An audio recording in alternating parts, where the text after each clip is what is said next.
Hello, hello, people. Mrs. Sorensen here. We are going to finish off Act 4 of Hamlet together right now, which is the second to last act in the entire play. So a lot's going to go down really quickly. To recap where we've been, we know Hamlet stabbed Polonius through that tapestry, right? He didn't really mean to kill Polonius, but that's a whole other story. But he did. So that's kind of his bad, right? So he's off to England with Rosencrantz and Guildenstern, and lo and behold, on their journey that way, they run into the Norwegian army, remember, who's going through Denmark on their way to fight with the Polish. So we know that Hamlet had this kind of epiphany moment of like, wow, if they're willing to have a whole war over some freaking land, and I didn't kill my uncle yet, and I really should have because he killed my dad. I gotta kind of, man up, so to speak, and go back and do that. So he basically says, my thoughts are gonna be bloody now. That's where we left off with Hamlet just sort of being like, okay, whatever, I'm gonna go do what needs to be done. So scene 5 takes us back to the castle with the queen and Claudius and all of that, and we're gonna find out how's Ophelia doing throughout all this. Laertes, Polonius's son, who's been off in France, shows up, and we kind of see the fallout of just Polonius being killed and all that good stuff. So let's pick up with Act 4, Scene 5. Scene 5. Elsinore, a room in the castle. Enter Queen Gertrude, Horatio, and a gentleman. I will not speak with her. She is importunate, indeed distract. Her mood will needs be pitied. What would she have? She speaks much of her father, says she hears there's tricks of the world, and hems and beats her heart, spurns enviously at straws, speaks things in doubt that carry but half sense. Her speech is nothing, yet the unshaped use of it doth move the hearers to collection. They aim at it, and botch the words up fit to their own thoughts, which, as her winks and nods and gestures yield them, indeed would make one think there might be thought, though nothing sure, yet much unhappily. 'Twere good she were spoken with, for she may strew dangerous conjectures in ill-breeding minds. Let her come in. Exit Horatio. To my sick soul, as sin's true nature is, each toy seems prologue to some great amiss. So full of artless jealousy is guilt, it spills itself in fearing to be spilt. Re-enter Horatio with Ophelia. Where is the beauteous majesty of Denmark? How now, Ophelia? Sings. How should I your true love know from another one? By his cockle hat and staff, and his sandal shoon. Alas, sweet lady, what imports this song? Say you? Nay, pray you mark. Sings. He is dead and gone, lady. He is dead and gone. At his head a grass-green turf, at his heels a stone. Nay, but Ophelia, Pray you, mark. Sings. White his shroud as the mountain snow. Enter King Claudius. alas, look here, my lord. Sings. Loaded with sweet flowers, which bewed to the grave did go, with true love showers. Okay, so if you're getting creeped out by Ophelia singing, you're kind of supposed to. She's definitely not doing well, okay? So think about this. She's sort of been a pawn in the whole play so far, right? So she was really in love with Hamlet, and then her dad and her brother sort of took over and made her this kind of chess piece in their little game of trying to observe Hamlet and seeing if Hamlet's okay and why is Hamlet acting weird, and Ophelia, why don't you just go, meet him in the corridor and we'll spy on you. And then Hamlet gets mad at her, and then her father is just murdered by Hamlet, right? So she's been through a lot in a very short amount of time. She's probably not very old. So she's singing to herself. It is kind of creepy. She's losing it a little bit. So when the king comes in, the queen says, "Oh, alas, look here, my lord." Like, "Oh no, what are we going to do now? Look, everyone's kind of going mad now." So the king's going to react now to Ophelia's sort of strange behavior. Oh, do you, pretty lady? Well, God help you. They say the owl was a baker's daughter. Lord, we know what we are, but not what we may be. God be at your table. Conceit upon her father. Pray you, let's have no words of this. But when they ask you what it means, say you this. Sings. Tomorrow is St. Valentine's Day, all in the morning betime, and I am made at your window to be your Valentine. Then up he rose and donned his clothes and up the chamber door, let in the maid that out a maid never departed more. Pretty Ophelia. Indeed, la, without an oath, I'll make an end on't. Sings. By jeers and by St. Charity, alack and fie for shame, young men will do it if they come to it, by cock they are to blame.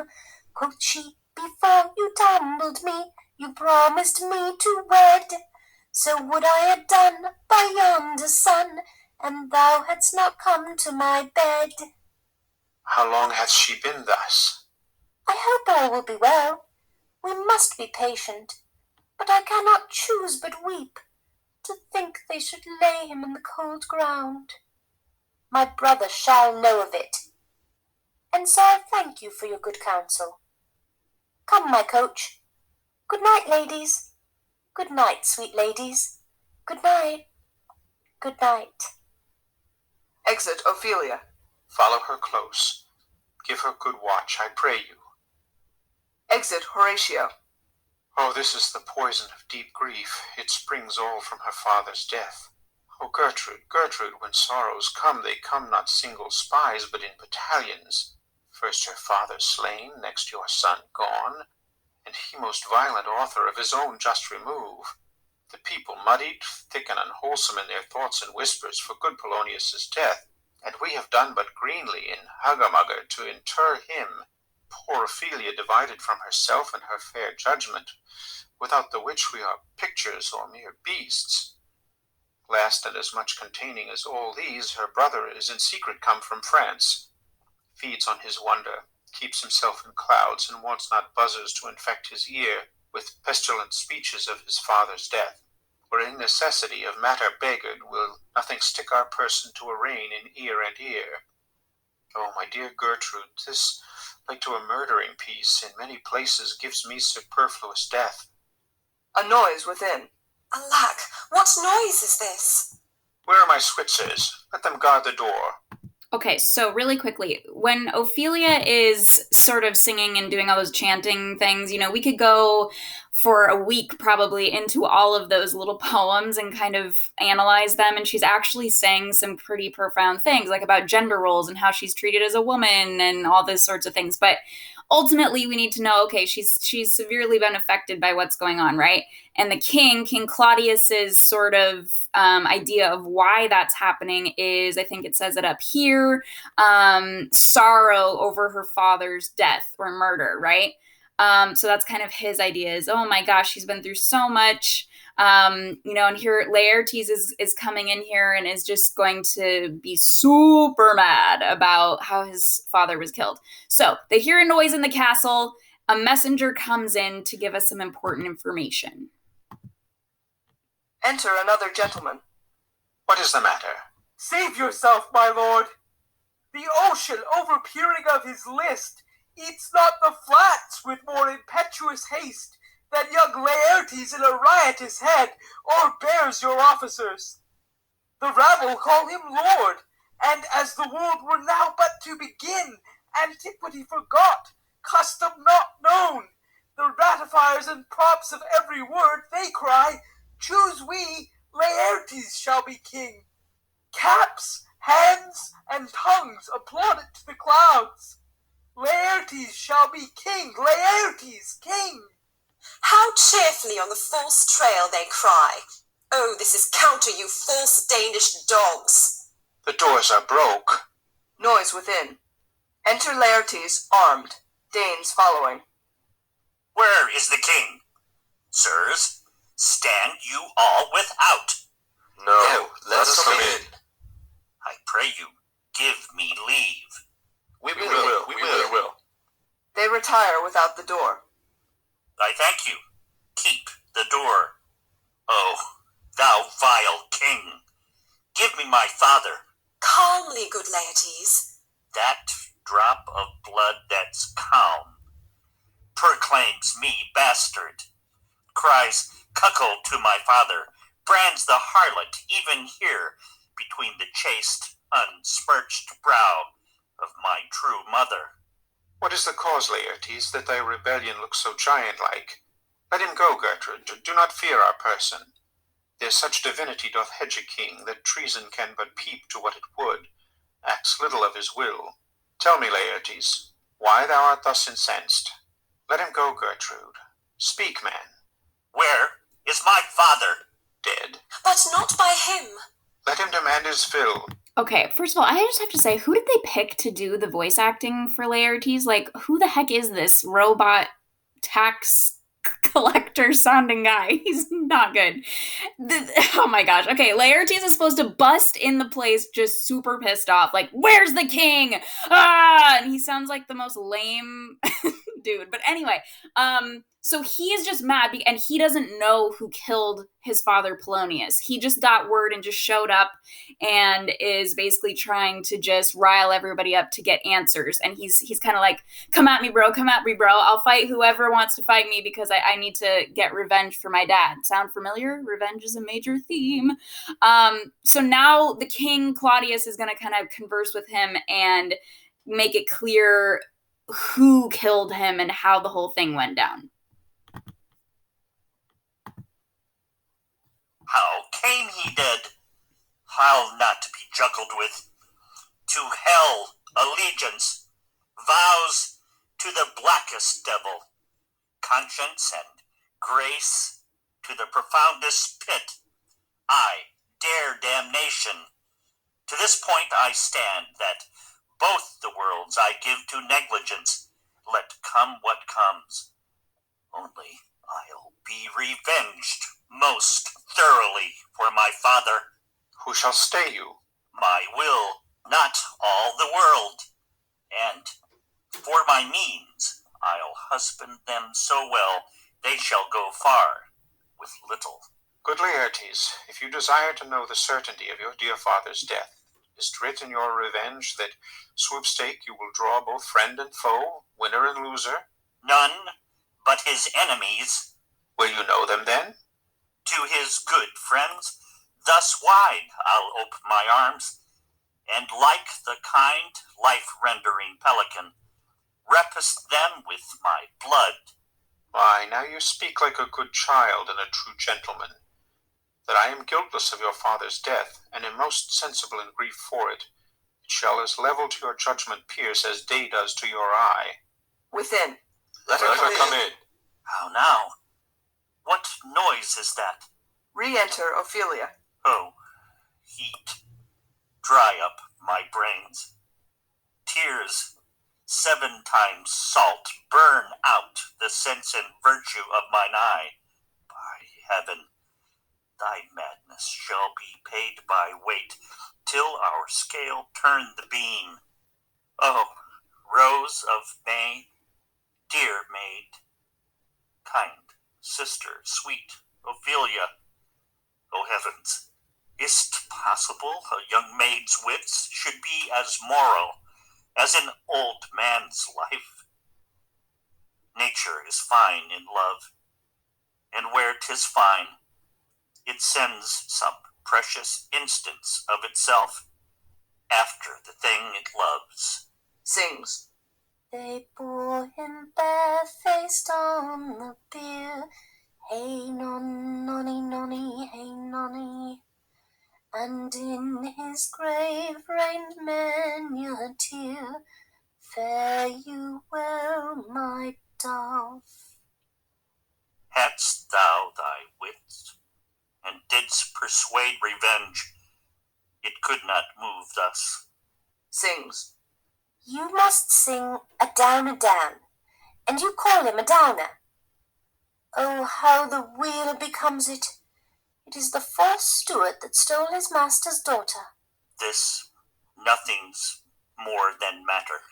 There's rosemary, that's for remembrance. Pray, love, remember. And there's pansies, that's for thoughts.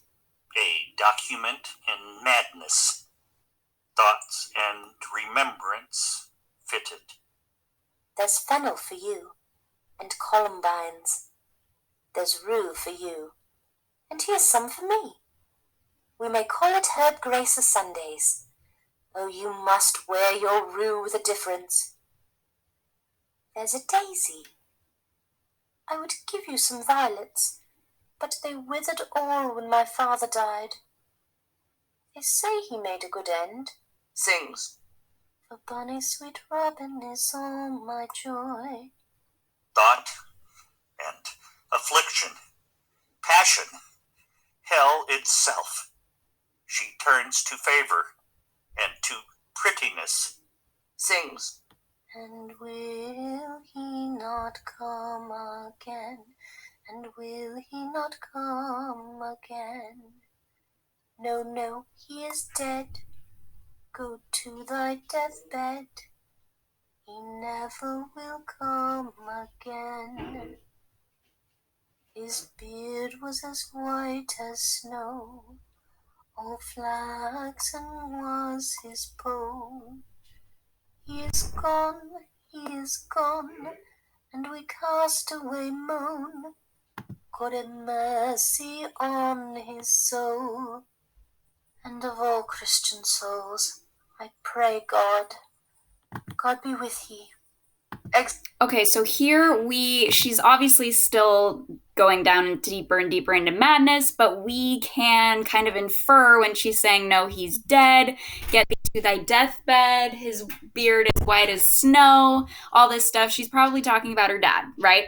So, clearly, while yes, she's losing it a little bit, she still has awareness of facts of what's happened, that her father's been killed, she'll never see him again. God give mercy on his soul, meaning, at this time they believe really heavily in when you die, your soul's in a certain position and determines where you go. Will you go to hell? Will you be in purgatory? Will you go to heaven? It all depends sort of on your place and how innocent and pure and everything you were at the time you died. So here we go. So Laertes is seeing not only his father has been killed, but now his sister walks in and is going Lulu. So he's going to kind of craft a plan now with King Claudius for what to do. Exit Ophelia. Do you see this, O God? Laertes, I must commune with your grief, or you deny me right. Go but apart, make choice of whom your wisest friends you will, and they shall hear and judge twixt you and me. If by direct or by collateral hand they find us touched, we will our kingdom give, our crown, our life, and all that we can ours to you in satisfaction. But if not, be you content to lend your patience to us, and we shall jointly labor with your soul to give it due content. Let this be so. His means of death, his obscure funeral, no trophy, sword, nor hatchment o'er his bones, no noble right, nor formal ostentation. Cry to be heard, as 'twere from heaven to earth, that I must cult in question. So you shall, and where the offense is, let the great axe fall. I pray you, go with me. Excerpt. Scene 6. Okay, really quickly. So just to explain where we left off right there at the end of scene 5, basically King Claudius and Laertes are going to make a plan, like I was saying earlier. So the king hasn't revealed yet to him how the whole murder went down of his father Polonius, but we can tell they're kind of in cahoots, so to speak, now. They're on the same side. And they both want revenge against who killed Polonius. So we're going to cut back to them in a moment. But scene 6 is a really baby short scene. We're cutting to Horatio in another part of the castle. Remember, Horatio's Hamlet's BFF. And he's going to meet a pair of sailors who have a letter for him from Hamlet. Remember, because Hamlet's on his way to England, so we think. So we'll find out what this letter says. Another room in the castle. Enter Horatio and a servant. What are they that would speak with me? Sailors, sir. They say they have letters for you. Let them come in. Exit servant.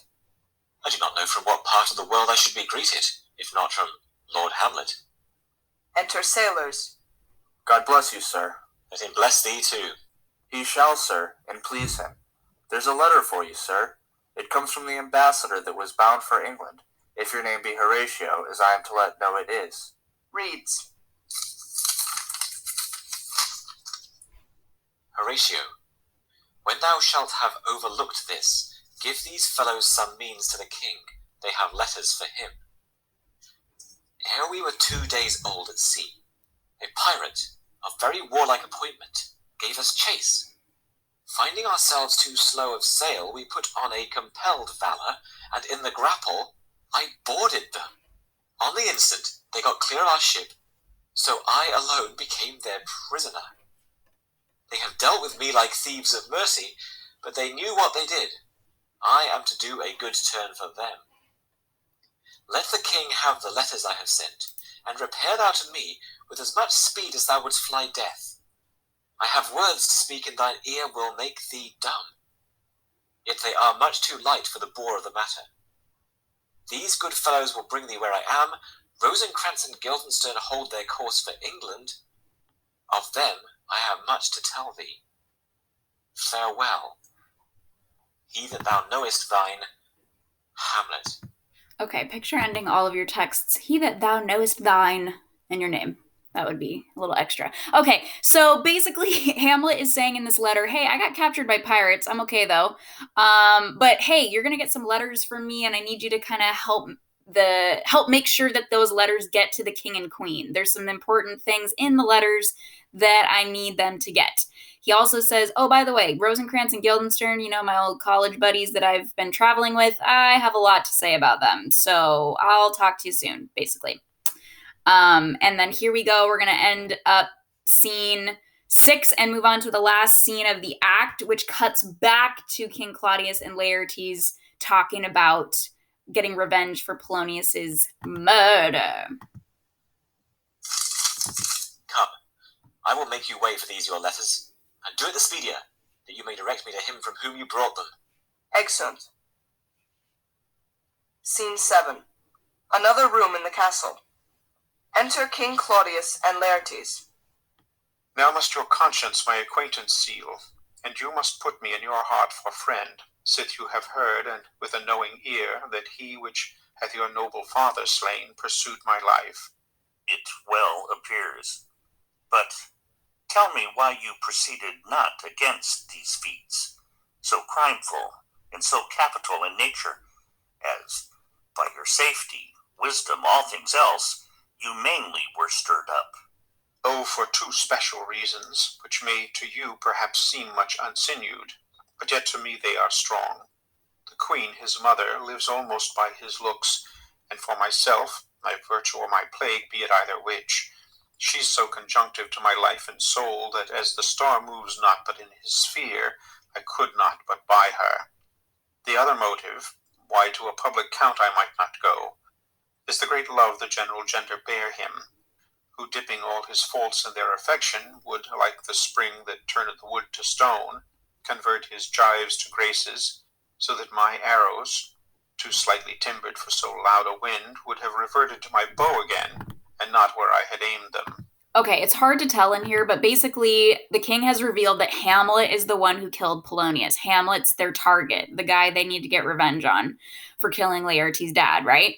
And Laertes is like, well, why did you not do something about this? Why did you not kill Hamlet or get rid of him? And King Claudius is basically saying, well, the queen, his mother, basically loves him so much, and the public count, the great love that kind of surrounds Hamlet is too much to sort of disrupt right now. That he couldn't do that to his wife, Queen Gertrude, and just kind of, again, the general feeling people have about Hamlet. He didn't feel like he could do that at this point. So now he's going to figure out a way to get rid of Hamlet, though. So let's find out. And so have I a noble father lost, a sister driven into desperate terms, whose worth, if praises may go back again, stood challenger on mount of all the aged for her perfections. But my revenge will come. Break not your sleeps for that. You must not think that we are made of stuff so flat and dull that we can let our beard be shook with danger and think it pastime. You shortly shall hear more. I loved your father, and we love ourself, and that, I hope, will teach you to imagine. Enter a messenger. How now? What news? Letters, my lord, from Hamlet. This to your majesty, this to the queen. From Hamlet? Who brought them? Sailors, my lord, they say. I saw them not. They were given me by Claudio. He received them of him that brought them. Laertes, you shall hear them. Leave us. Exit messenger. Reads. High and mighty, you shall know I am set naked on your kingdom. Tomorrow shall I beg leave to see your kingly eyes, when I shall, first asking your pardon thereunto, recount the occasion of my sudden and more strange return. Hamlet. What should this mean? Are all the rest come back, or is it some abuse and no such thing? Know you the hand? 'Tis Hamlet's character, naked, and in a postscript here he says, alone. Can you advise me? I'm lost in it, my lord, but let him come. It warms the very sickness in my heart that I shall live and tell him to his teeth, thus didst thou. If it be so, Laertes, how shall it be so? How otherwise? Will you be ruled by me? Aye, my lord. So you will not o'errule me to a peace. To thine own peace.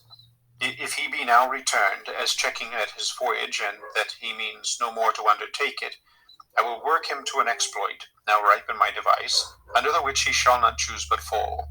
And for his death no wind of blame shall breathe, but even his mother shall uncharge the practice and call it accident.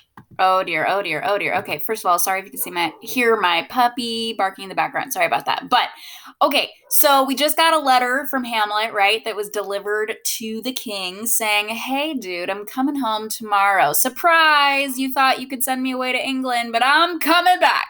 And so he's coming back tomorrow, which makes Laertes very happy because Laertes wants to kill him. So, here's the thing. The king and Laertes are now devising a plot to make Hamlet's death look like an accident. So we're going to find out kind of some more details about that. How are they going to make that happen? My lord, I will be ruled. The rather, if you could devise it so that I might be the organ. It falls right. You have been talked of since your travel much, and that in Hamlet's hearing, for a quality wherein they say you shine. Your sum of parts did not together pluck such envy from him as did that one, and that in my regard of the unworthiest siege. What part is that, my lord? A very riband in the cap of youth, yet needful too, for youth no less becomes the light and careless livery that it wears, than settled age his sables and his weeds, importing health and graveness. 2 months since, here was a gentleman of Normandy. I've seen myself and served against the French, and they can well on horseback. But this gallant had witchcraft in it. He grew unto his seat, and to such wondrous doing brought his horse as he had been encorpsed and demi-natured with the brave beast. So far he topped my thought, that I in forgery of shapes and tricks come short of what he did. A Norman, wast? A Norman. Upon my life, Lamond. The very same. I know him well. He is the brooch indeed, and gem of all the nation. He made confession of you, and gave you such a masterly report for art and exercise in your defense, and for your rapier most especially, that he cried out, 'Twould be a sight indeed if one could match you. The scrimmers of their nation, he swore, had neither motion, guard, nor eye if you opposed them. Sir, this report of his did Hamlet so envenom with his envy, that he could nothing do but wish and beg your sudden coming o'er to play with him. Now, out of this. What out of this, my lord? Okay, this is getting very wordy, but basically the king is sharing things he knows about Hamlet. Like, I know Hamlet will have heard about you, Laertes, that you're really good with a sword, that you fight and duel really well, which is a popular thing, right? So that will probably make Hamlet really envious, and he'll probably want to prove his manhood or whatever by dueling with you. So we can kind of stage this sword fight that we just do for sport normally, but we'll actually use it as a way to kill Hamlet. So that's kind of what they're talking about. Lord, Laertes, was your father dear to you? Or are you like the painting of a sorrow, a face without a heart? Why, ask you this? Not that I think you did not love your father, but that I know love is begun by time, and that I see in passages of proof time qualifies the spark and fire of it. There lives within the very flame of love a kind of wick or snuff that will abate it, and nothing is at a like goodness still. For goodness, growing to a pleurisy, dies in his own too much. That we would do, we should do when we would, for this would changes, and hath abatements and delays as many as there are tongues, our hands, our accidents. And then this should is like a spendthrift sigh, it hurts by easing. But to the quick of the ulcer, Hamlet comes back. What would you undertake to show yourself your father's son indeed more than in words? To cut his throat in the church. No place, indeed, should murder sanctuarize. Revenge should have no bounds. But good Laertes, will you do this? Keep close within your chamber. Hamlet returned shall know you are come home. We'll put on those that shall praise your excellence, and set a double varnish on the fame the Frenchman gave you. Bring you in fine together, and wager on your heads. He, being remiss, most generous, and free from all contriving, will not peruse the foils, so that with ease, or with a little shuffling, you may choose a sword unbaited, and in a passive practice requite him for your father. Okay, so remember, keep in mind that dueling, typically you have those like dull sword things with like, I'm not sure what material it is at the end of the blade, but it's so that nobody can actually get cut or stabbed. So King Claudius here is saying, use a sword unbaited, meaning use an actual sharp sword that doesn't look like it, but that will fool Hamlet so you can actually stab him while you're dueling, and requite him for your father. Basically get revenge for what he did to your father. I will do it. And for that purpose, I'll anoint my sword. I bought an unction of a mountebank, so mortal that, but dip a knife in it, where it draws blood, no cataplasm so rare, collected from all simples that have virtue under the moon, can save the thing from death that is but scratched withal. I'll touch my point with this contagion, that if I gall him slightly, it may be death. Okay, so what Laertes just said is he's going to put poison on the blade also. So not only is it going to be an actual blade that could hurt somebody, but he's also going to put poison on it so that even if it didn't, like go all the way through Hamlet, even if it just kind of scratched him, the poison would go into Hamlet's blood and kill him anyway. So he's basically doing double duty. They've got two ways that they're trying to kill him. Let's further think of this, weigh what convenience both of time and means may fit us to our shape. If this should fail, and that our drift look through our bad performance, 'twere better not essayed. Therefore this project should have a back or second that might hold, if this should blast in proof. Soft, let me see. We'll make a solemn wager on your cunnings. I have, when in your motion you are hot and dry, as make your bouts more violent to that end, and that he calls for drink, I'll have prepared him a chalice for the nonce, wherein but sipping, if he by chance escape your venomed stuck, our purpose may hold air. Enter Queen Gertrude. How now, sweet queen? One woe doth tread upon another's heel, so fast they follow. Your sister's drowned, Laertes. Drowned? Oh, Oh my gosh.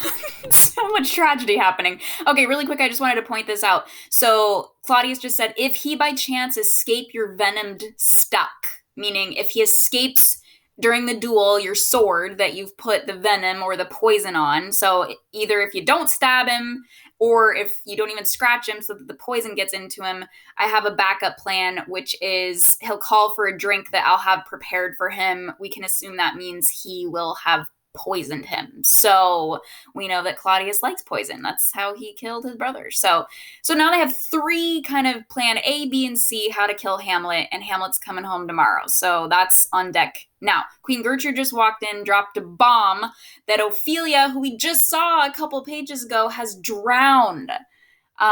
So let's hear about what happened here. where? There is a willow grows aslant a brook, that shows his hoar leaves in the glassy stream. There with fantastic garlands did she come, of crowflowers, nettles, daisies, and long purples, that liberal shepherds give a grosser name. But our cold maids do dead men's fingers call them. There on the pendant boughs her coronet weeds clambering to hang, an envious sliver broke, when down her weedy trophies and herself fell in the weeping brook. Her clothes spread wide, and mermaid-like a while they bore her up, which time she chanted snatches of old tunes, as one incapable of her own distress, or like a creature native and endued unto that element. But long it could not be, till that her garments, heavy with their drink, pulled the poor wretch from her melodious lay to muddy death. Alas, then she is drowned? Drowned. Drowned. Too much of water hast thou, poor Ophelia, and therefore I forbid my tears. But yet it is our trick. Nature her custom holds. Let shame say what it will. When these are gone, the woman will be out.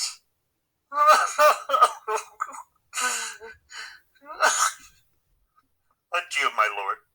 I have a speech of fire that fain would blaze, but that this folly doubts it.